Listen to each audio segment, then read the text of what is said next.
जंगल में अफरा तफरी मच गई। कुछ घंटों की बारिश के बाद जंगल शांत था। एक कोने में टूटी झोपड़ी के मलबे के पास जग्गू कौवा भीगा हुआ कांपता हुआ घुटनों में सिर छिपाए बैठा था। मम्मी पापा कहाँ चले गए आप? तभी पास के पेड़ पर एक तोते का घर था। जब वो नीचे देखता है तो कहता है, ये तो कालू कौवे का बेटा है।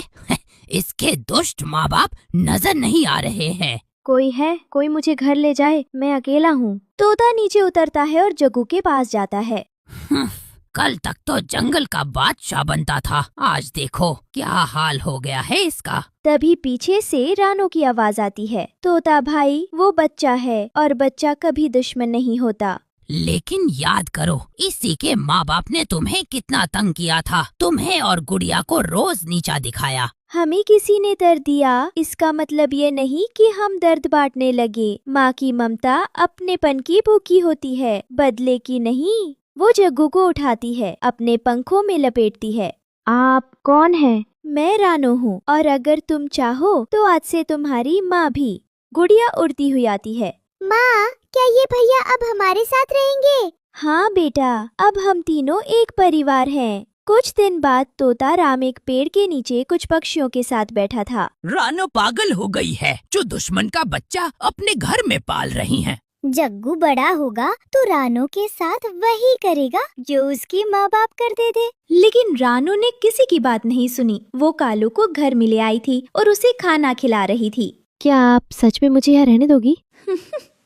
जब माँ कह दिया तो फिर पूछने की जरूरत नहीं। बेटा अब यही रहेगा। भैया अब हम साथ में खेलेंगे, साथ में खाएंगे और माँ को तंग नहीं करेंगे।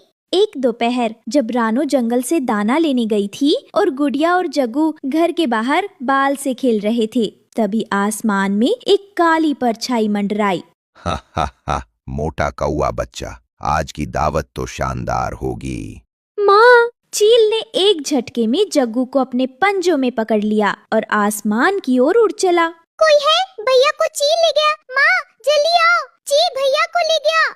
दूर जंगल में रानो ने गुड़िया की आवाज सुनी। वो उड़ती हुई वापस आई। उसकी आंखों में डर नहीं था, उसमें माँ की ताकत थी। जग्गू बेटा! रानो ने चील को देखा। वो ऊंचाई की ओर उड़ रहा था, लेकिन रानो ने हार नहीं मानी। उसने अपने पंख फैलाए और उड़ पड़ी, तेज हवा को चीरती हुई। मेरे बच्चे को कोई नहीं ले जा सकता, कोई नहीं। तू क्या कर लेगी रानू? मैं आसमान का राजा हूँ।